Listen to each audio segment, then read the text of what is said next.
People have this idea that art heists are these glamorous affairs where cat-suited burglars rappel down through the ceiling and snake under laser beams, leaving without a trace in the night with a painting or two tucked under their arm. It's just not true. That is just not what happens. The notion that there's glamour attached to art crime is just false.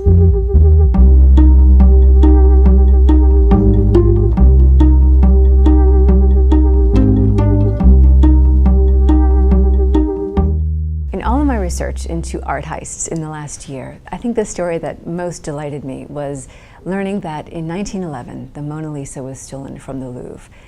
Now that's a painting that we might not even know very much about if it hadn't been stolen. It's the reason that it's on coasters and tote bags and mouse pads.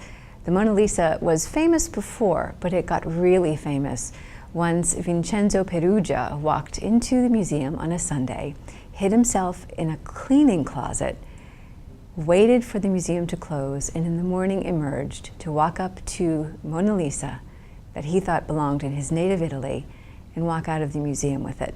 Now he had the wrong notion. He thought that Napoleon had plundered Mona Lisa along with many, many other artworks and brought it back to France. So he felt that he was repatriating Da Vinci's beauty. In fact, Da Vinci himself had given it to Francis I of France as a gift. So he was wrong about that. But the Vincenzo Peruggia story and the Mona Lisa leads to another interesting fact about art crime. Up to 80% of art crime is an inside job. Vincenzo Peruggia had worked at the Louvre. He knew his way around. He knew that if he put on his white worker's coat, nobody at the museum, which was closed the day he was there, would notice. If anyone saw him, they would have just assumed he was another museum personnel going to clean the painting or do maintenance. And he walked out with the Mona Lisa. There's some speculation that the Gardner heist was an inside job. We can't know. Not yet, anyway.